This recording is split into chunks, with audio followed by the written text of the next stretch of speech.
The people have spoken. In this month's survey, the overwhelming majority, or 44% of votes, was for a video on the Canoe EIT income fund. So a big thank you for those of you who voted in this month's survey. I plan on doing similar surveys every single month where you, the viewer, can decide what topic I cover next. And all you need to do is to be subscribed. So please subscribe if you want to participate in next month's survey. I would really appreciate it, guys. Let's keep growing this channel together so more and more people can learn how to invest for that easy and wonderful passive income.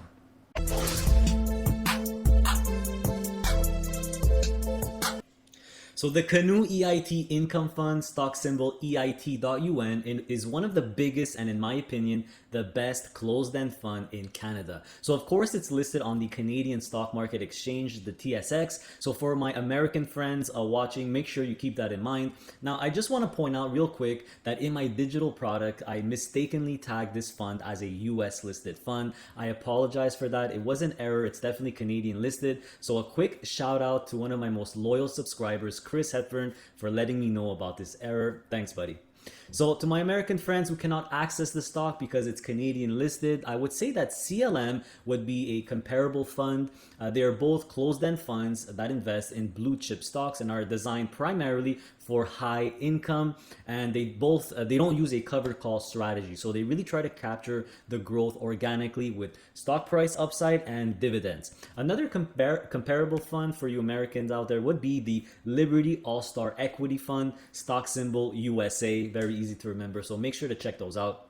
Of course, all these great funds that I just mentioned are included in my digital product, the Ultimate Dividend Passive Income Investing Package, available on my website, passiveincomeinvesting.ca. So make sure to pick it up if you haven't done so. The product is basically all my years of researching the best stocks and funds in order to build your own portfolio. And version 2 just came out, which is much more American friendly, as it has over 90 US listed funds that focus on income. And it also includes 4 sample portfolios to help you get started as well. So 2 portfolios for Canadians and 2 portfolios for Americans. Now, in order to find out what the EIT income fund is all about, or any other fund for that matter, guys, the best place to start is always on the fund's website. It's not Yahoo Finance, Seeking Alpha, Motley Fool, or whatever broker you use. It's always best to go directly to the fund's website to ensure you have the most accurate information in terms of holdings, dividend yield, dividend policy, tax info,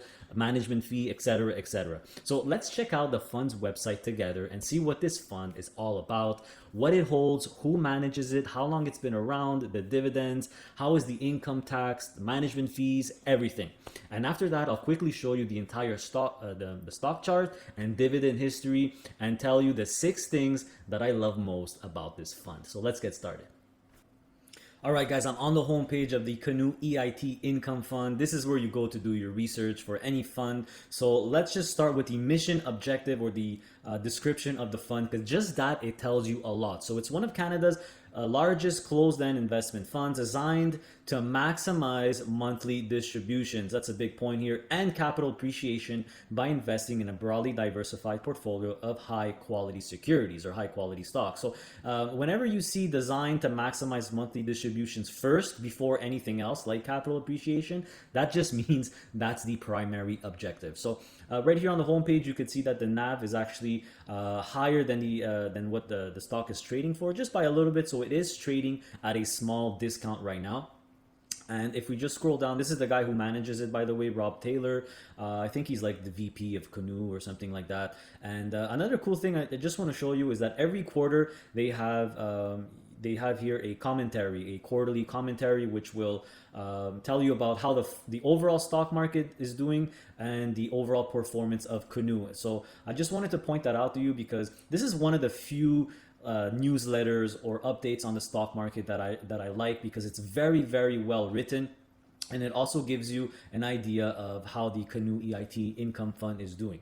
Now, in terms of management fee, if you click on right here, fund profile, you'll get this window. So the management fee or the MER is a 1.74. So here the management fees is 1%, and the MER, or the total expense, is 1.74. Now you might be thinking this is very high, but keep in mind, guys, this is as close as you could get to an actual mutual fund. So it's not an ETF or a cover call ETF or an index style ETF. This type of fund is a lot more actively managed. So of course the management fee is going to be a little bit higher. But I do want to point your attention here to the annual compound returns, because not many funds actually put this on their website, because this is basically they're comparing their fund, the total return of a fund, to the overall stock market. So in this case, it's comparing EIT's overall total returns, or annual compound returns, to the S&P TSX Composite Index. So whenever you see this here, the S&P TSX Composite, it just means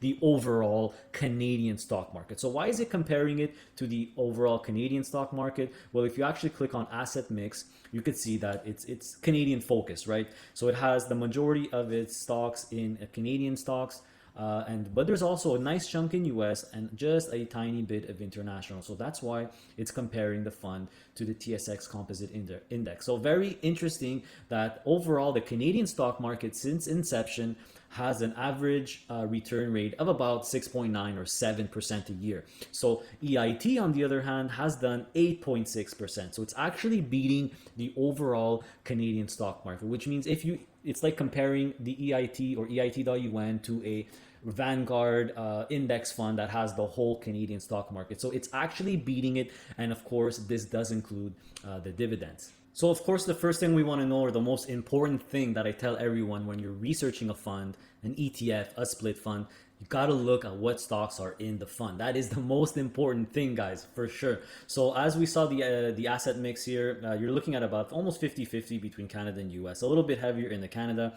If we look at the sector breakdown, you could see that obviously, like the overall Canadian stock market, the biggest chunk is in financials. Then you have energy at 19, healthcare at 16.2, so a nice chunk in healthcare, which I like. Materials, so anything to do with gold, silver, commodities, is in materials at 13.6. And then you have a couple of other things like consumer, industrial, communications, which is telecom, and just a little bit in technology. So I just want to point that out. It's very low in technology, because this fund actually focuses more on the value-oriented stocks, not on the more speculative stocks that don't have dividends like technology. So if we just open up the top 25 holdings, so this are 25 of the companies in the fund that make up 77% of the fund. So a really nice chunk, but the fund has a lot more stocks than this, but these are the main ones. So it's all stocks that you will recognize. They are all blue chip stocks, guys. There's no small fries in here. So you have Bank of Nova Scotia, right? BNS,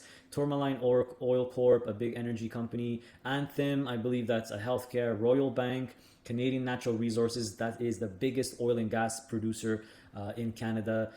Chubb, I think that's an insurance company in Switzerland. Intact Financial, you guys know that, it's an insurance company in Canada. United Health Group, health insurance. Bristol Myers Healthcare, CVS Healthcare. Berkshire Hathaway, Warren Buffett's company. International Flavors and Fragrances. This was a new addition. It's just a big company that owns a lot of perfumes and all kinds of stuff like that. Arc Resources, Johnson & Johnson, Wells Fargo, Morgan Stanley, restaurant brands, so Tim Hortons, Burger King, Rogers, DuPont, the chemicals, etc. Wheaton Precious Metals, one of the biggest gold producers. So we're talking about blue chip, guys. We're talking about very secure and very safe stocks. So I just wanted to make sure you guys understand that, and keep in mind that the top 25 holdings, they do shift around in terms of the order, and they do put in, they bring in some new stocks once in a while. So that's just goes back to what I was saying about the management fee. This is really a more actively managed fund. It's not a passive ETF, for example. So Rob Taylor, the fund manager, is consistently analyzing stocks, seeing what's undervalued, putting them into the fund, and selling some stocks that have done well to really capture some capital gains, because this fund does not make its money with covered calls. So it has to kind of be a bit more active in order to make that total return for us, the investor. So now let's check out their FAQ so we could answer some other questions about this fund. So now, guys, if we just click on FAQ here, I had it already open here. you could get answers to the to the biggest questions that this fund gets. So the couple of ones that I really want to look at is this one. So is the fund able to use leverage? If so, how much? So this fund does use leverage, guys. So the two most common income enhancing strategies are cover calls and leverage. So this fund is able to borrow up to 20%. So 20% leverage, I would say that's fairly conservative. I've seen funds that use leverage of 25, 30, 35, and split funds even use more. So it is a fairly conservative leverage amount, but they do use leverage. And here's the big one. How does the fund determine and support the distribution, right? So since its inception, the fund has determined the distribution amount and assessed its sustainability based on the return generated from a variety of investment sources, including dividends, interest, capital gains, both realized and unrealized, and return of capital. So the current portfolio manager, here's the key, has employed a total return investment strategy that generally seeks to generate returns from dividend growth securities. So there you go, guys. I mean, this is how this fund makes its money. It's not with cover calls, like I said, but it's more organic. It captures dividends and capital appreciation to actually give us the income or the return. So in terms of taxes now, if you go to tax information, it's on the home page, right? You just click on tax information, you'll get to this page. You can actually see the breakdown of the income. So the dividend for this fund is 10 cents a month. It's been that way for over 10 years, and I'll show you the whole stock price and the dividend history in just a second. But this fund, you'll get a T3 slip every year for this fund, like it says, but it has a lot of its income, and you can see the breakdown here. It's very tax efficient, so that's my point. So the dividends or the income you get from EIT, you could see it here. For 2020, 53% is classified as capital gains and 42% return of capital. So return of capital, as we know, it lowers your adjusted cost base, but there's no taxes to pay on this portion. And capital gains is actually the second best after return of capital, of course, in terms of tax efficiency. So capital gains are taxed much better than eligible dividends. And as you can see, eligible dividend only makes up 4% of the fund. So you might be thinking, where are all the dividends going if they're not going to EIT? Well, similar to a split fund, guys, EIT has actually, there's EIT, but they also have two preferred shares. There's EIT.PRB.PR.B and you have EIT.PR.A. So there's actually preferred shares, kind of like a split fund has, where there's preferred shares and there's a regular class A shares. Now, I did send Canoe EIT a question. Do you consider this a split fund? It kind of is, but they never responded to my emails. I guess, they're a big fund, so I guess they're just too cool to respond. But I just wanted to point that out, that they also have, like a split fund, two preferred share classes, class A and class B, which all yield about 4.5%, 5%. So I'm assuming that's where most of the dividend income goes,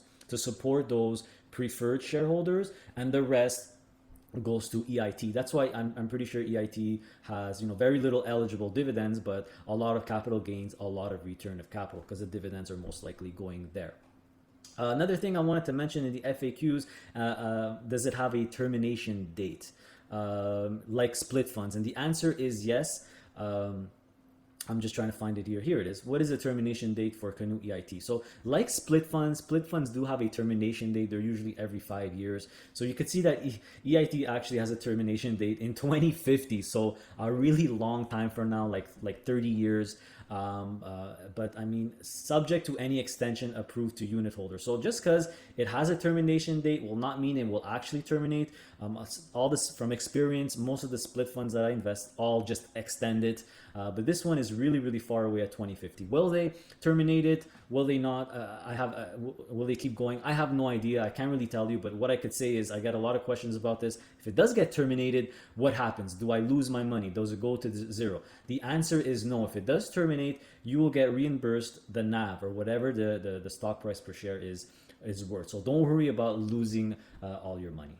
All right, guys, it's time to check out the full stock graph and the dividend history of EIT. So this fund was created in 1997. Just make sure when you're looking up this fund, you're actually searching EIT.UN and not the preferred shares. So it has EIT.PR.B and .PR.A. So just make sure you're on the proper one here.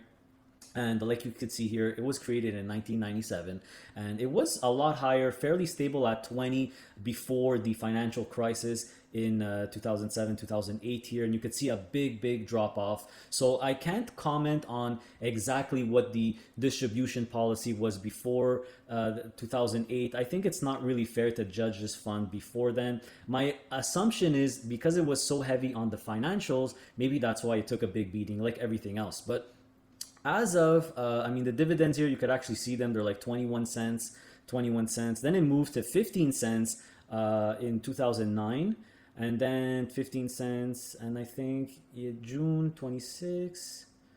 I'm just trying to find where it switched to 10. Here it is. So starting in August 2009, they switched their dividend from 15 cents a month to 10 cents a month, and it's been 10 cents a month ever since. So if you actually just put the 10-year instead, you'll see it looks a lot more, there it is, very stable in the last 10 years. So after the financial crisis, you could see that this fund is fairly stable. It basically follows the overall stock market. You could see a big dip here with the coronavirus. No dividend misses. I mean, it went from almost 11 to 676. So it would have been an amazing time to buy it at 676 or $5. I mean, incredible. But like most crashes, they're usually very violent and very short. So you got to act on it quickly. But the fund is actually recovered fairly nicely. It actually is at a really high point here. So if you actually just narrow it down to the last 3 years instead, you could see that it's actually past or it's at the level that it was a couple of years ago. So it's really at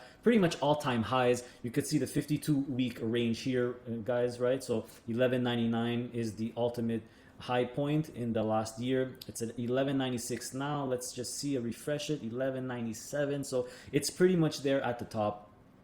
Which just translates, because it's 10 cents a month, you're getting a dividend yield of exactly 10%. So once it hits $12, the dividend yield is 10%. So really good dividend yield nonetheless. If you're asking, well, should I buy it now because it's at all-time highs? This fund, guys, it's an income fund, okay? It's designed to buy and hold for a very long time and collect all these nice dividends. You could see the small D's every single month, and it's been giving 10 cents a month since August 2009. So about 12 years. So this fund is definitely designed for income, guys. Will it grow? It will grow with the overall stock market if the overall stock market grows, but it won't grow as much as a passive index ETF, for example, because this fund returns most of its returns in income.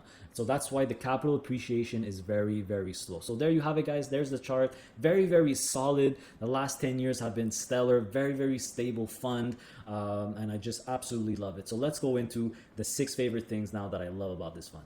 So there you have it, guys. The Canoe EIT Income Fund is by far my favorite income fund of all time. I've owned it for about 3 years now, maybe more. I lost track, and it's very special to me personally because I consider it my OG. It's the very first fund that I bought that focuses on income while I was still, experimenting with different strategies, be it the dividend growth strategy or the growth strategy. And it remains to this day the biggest holding in my main income portfolio. I have $40,000 invested in it myself, and it makes up 6% of my portfolio. You can check out my entire portfolio, by the way, in my latest video, the one right before this one. I do plan on doing monthly update videos on my entire portfolio. Just another reason to ensure you're subscribed. So the 6 things that I love most about this fund are the following. Number 1, I like the mission statement. It says that the fund is designed to maximize monthly distributions, right? So it's designed for income. Music to my ears as an income-focused investor. Number 2, I like the holdings. So what stocks are in the fund? They are value-oriented, blue chip, mostly dividend companies in North America. So no small fries here, guys. No speculative stocks. All solid businesses. Like we saw in the FAQ, they choose the stocks based on a bottom-up approach, which means that they analyze the companies for value. Basically the Warren Buffett way of thinking. Number 3, the yield and the dividend payout is high, but not extreme. Although it does not have a specific dividend policy like CLM or other income funds where it's based on it's set on a certain percentage of the fund's NAV, net asset value, we can clearly see from the stock graph that it's moderate enough for us to get really high income and allows the fund to grow fairly well with the overall stock market, right? Keep in mind, the fund does not use covered calls, so it captures the full growth of a bull market. But can you expect insane stock price growth? Of course not, guys. This fund returns most of its returns to us via consistent and monthly income, not share price appreciation. So you cannot judge this fund on the stock price alone. You need to include the dividends to really get a good picture of the overall return, which as we saw is really good because it beats the overall Canadian stock market or the TSX Composite Index. Number 4, the dividend consistency. I mean, the dividend has remained 10 cents a month or $1.20 per year without missing a beat since August 2009. So that's almost 12 years now. I think it's safe to say it can easily do it for another 12 years. Number 5, they have very tax efficient distributions. Like we saw, there's a big portion of the income that's considered return of capital or ROC and capital gains. So these two sources of income, like I covered in my latest tax video, are much better taxed than regular eligible dividends, which is what you get by holding stocks individually. Now, I get many comments from people saying ROC income is bad, but it's complete nonsense. If you ask me, I have a video covering ROC income in detail, so make sure to check it out if you're interested, because I won't get into it here. And of course, last but not least, number 6, solid management. I mean, Canoe is a very reputable mutual fund company in Canada. I mean, it was endorsed by Kevin O'Leary, one of the smartest and most conservative investors out there. If you didn't know, Kevin O'Leary was basically my main inspiration from actually switching from a growth style of investing to a dividend style a couple of years ago. Kevin O'Leary created his own ETFs called O-Shares, and he actually sold the rights to manage these ETFs to Canoe back in 2016. And this is what he said, I quote, "Canoe is an excellent fit for O'Leary investors because they are independent and advisor focused with a similar investment philosophy as ours and excellent performance across their group of funds. This is a great opportunity for O'Leary investors who will be well served by Canoe's award-winning portfolio management team and outstanding customer service and sales group." So, end quote. So in short, I think that the Canoe EIT Income Fund belongs in every Canadian's portfolio, especially if you're a long-term buy and hold income-focused investor like myself. As always, please support us. Please support this channel by hitting that like button. It's free for you. It helps the channel out, so it's a win-win. Also, please don't forget to visit our website, passiveincomeinvesting.ca, so you can access my digital product, the Ultimate Dividend Passive Income Investing Package. All the stocks you ever need to build your own portfolio, and it comes with lifetime updates. So you only have to buy it once for when a new version comes out. Now, you could also book, I do offer a consultation service, a one-on-one video consultation with me personally. If ever you want me to review your portfolio, help you build a new one, answer your questions, whatever your needs are, I do offer that service. However, I am totally booked until August. Believe it or not, I'm completely booked, so I apologize. I've been getting a lot of emails saying, please squeeze me in before then. Is there any available spots? I wish there is, but I don't want to overload myself because I still need time to actually make YouTube videos and other stuff. So I am completely booked till August, so I will let you guys know. I will make a video when the August calendar is out, and I'm also planning on offering a second consultation service done exclusively via email to try to alleviate some of the overwhelming load or requests that I'm getting for the consultation. So sorry for any inconvenience, but stay tuned. The August calendar will be opened up in a month or two. Finally, guys, make sure you're subscribed. You don't miss out on any future content or community posts, including the monthly surveys that I talked about earlier. It's all designed to help you on your investing journey. We're also on Instagram. We're also on Facebook. Make sure you follow us there if you use those. Our Facebook group is growing. We're almost at 1,000 members, which is just incredible. We're all, if you have questions, you can post them there. And there's a lot of people that respond right away, which is great. I love seeing the help or the community aspect of it as well. Our mission remains the same, guys. It will always remain the same. It's to help everyday people to invest on their own in order to build their own stream of passive income so they can enhance their quality of life. So with that, take care, guys. Get vaccinated as soon as possible. I just got mine yesterday, so very excited. We're going to go back to normal, so hang in there and see you next time.